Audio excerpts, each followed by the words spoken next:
Hi, small group coordinators. We're going to try something different this month. We're going to try having a virtual meeting. So I'm making this video for you to go over the topics that I would normally discuss in person, and then after you watch it, we'll have a discussion in the comments. I know that it's difficult with all of our various schedules to try to get everybody together in the same place at the same time. So I hope this works as a good way to communicate the information to you guys.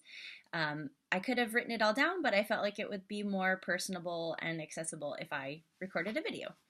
So today I want to talk about the role descriptions for the different roles that we can play in the small groups, the CBS curriculum itself, and how you can provide care for the people in your groups, and some new ways the church is going to support you in that. So I'm going to attach on the post an org chart that explains a little bit more about how the community Bible study groups function within the larger organization, both in Community Bible Study and in Damascus Road.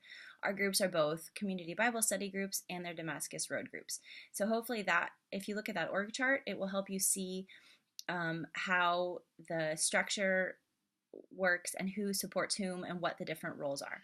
And you'll also see the different role descriptions that I've written out for the group coordinator, who is the person responsible for each group.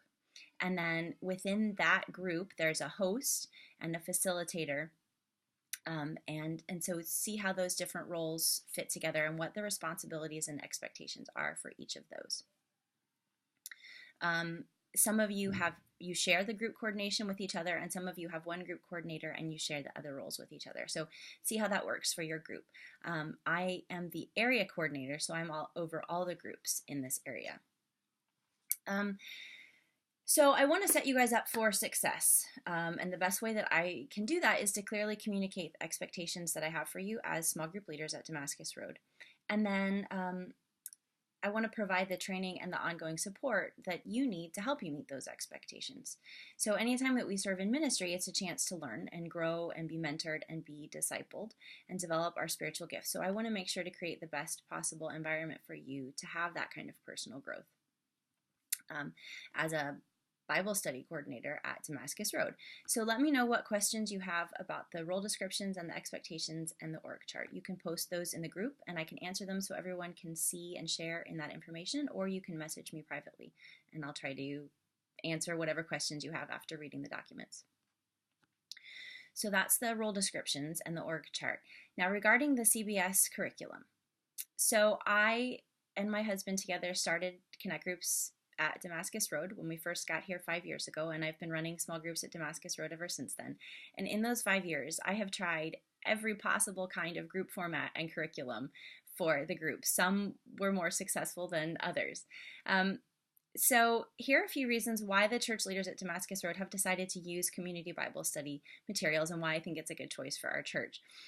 The first reason is that it's Bible focused. We've tried topical studies and we've tried different books, but I love that community Bible study books are Bible focused. It's direct Bible study. It's not other people's words about the Bible, but it's really looking into the Bible itself. And I like that the books promote personal Bible study and then discussion, not just discussion in the group with no preparation. I've been involved in small groups since I was a kid. I've been leading small groups since I was in high school.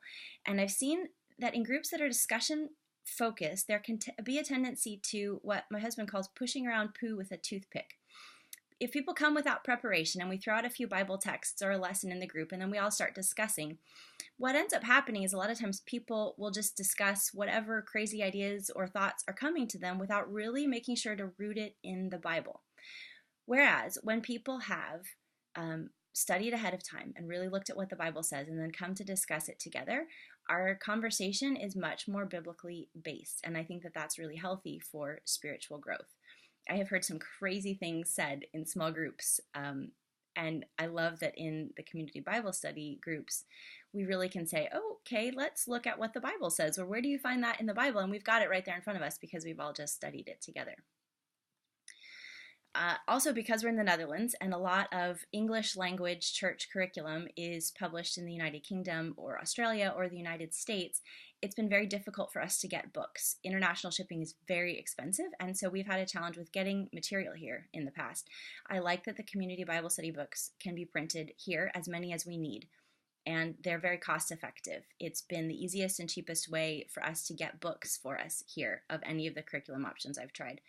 They also have multiple language translations, which really helps in an international church where a lot of people speak Dutch, a lot of people speak English, and then we also have German and French and Arabic and all different languages. So many of the studies are available in multiple languages, which makes it easier for people to study the Bible in their heart language and still be connected with what the rest of the church is doing in Bible study.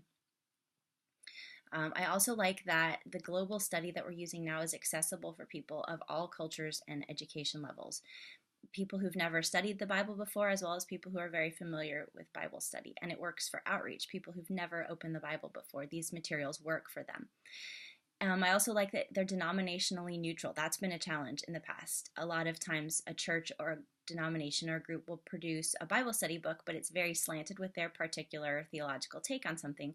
Whereas with Community Bible Study, that works for our church, which has many people from many backgrounds that we try to hold together in unity. And so not having one particular denominational slant really works for our church. So for all of those reasons, I really think that Community Bible Study is a great choice for us. Now I realize it's a challenge anytime you're trying to balance different learning levels. So we do have people in groups who struggle with reading comprehension, who've never studied the Bible before. And then we have people who are university educated or seminary educated, who are used to studying the Bible and would like maybe to look at some more complicated topics or questions. So for those of you who are looking for more in-depth study, here are some thoughts to help address that with the curriculum that we're using right now. First of all, invite non-Christians into your group. A friend of mine has been coming to the Community Bible Study group that I'm in on Tuesday mornings, and she is really getting into the Bible and she's studying it. And to me, it's a delight to watch her discover Jesus in a new way. And so the questions can be simple, but for her, they're life transforming. So if you have non-Christians in your group, if you're able to make your group outreach oriented, you're going to enjoy watching people discover Jesus, especially as we study the Gospel of Luke. You can also do additional study and bring that into your discussions. The women in my Tuesday morning group a lot of times have done extra reading or have done extensive Bible study in the past or on their own, and so they bring that knowledge with them into the group, and we have fantastic discussions because of all the knowledge and extra study that they bring in. And I have offered some additional material, but I will keep doing that. And what I will try to do for the rest of the semester is give you additional reading material and additional resources on every lesson. And I'm also going to create some extra questions for you. Now you can do what you need to do in your group with those. You can hand them out to your group ahead of time and they can answer some more complicated or cross-referencing questions looking at bigger themes of the Bible. You can have your group members explore those on their own and then bring that to your discussion. Or you can have them on hand, and if your discussion seems to be lagging in your group and you've gone through all the answers, you can bring out these additional questions for discussion. So I hope that that will take this material that's working really well for our church and make it applicable to everyone in the group, so that people who have a higher education level aren't feeling frustrated that it's too simple, but we can use this material and then engage them on the level that they're at. So after you've watched this video and read the material, comment in the post on the city telling us what you like most about being a Bible study coordinator and what your biggest challenge is as a Bible study coordinator. Okay, one final thing. The care team that we're forming at church with Patrick Rutgers and Nicolette Smenk and Christine Lunders and me, we're looking at doing some more intense, structured, long-term care for people who are looking for that from the church. And you play into that because as a small group leader, as I've said many times before, you will see when people are struggling and you'll be able to be a friend to them, be a support to them, help meet some of their relationship and loneliness needs and talk through some struggles they're having or give them biblical advice, go out for coffee with them. When you find that someone has a problem that's bigger than you feel capable of handling, whether that's for professional mental health help or a bigger spiritual struggle that you don't feel capable of supporting them in, then you can connect them with our team. And we're developing a team of well-trained people who can provide long-term, ongoing spiritual and emotional support to people, as well as connecting them with social services or the police or mental health services or a doctor, whatever it is that they need to give them the professional help they need long-term.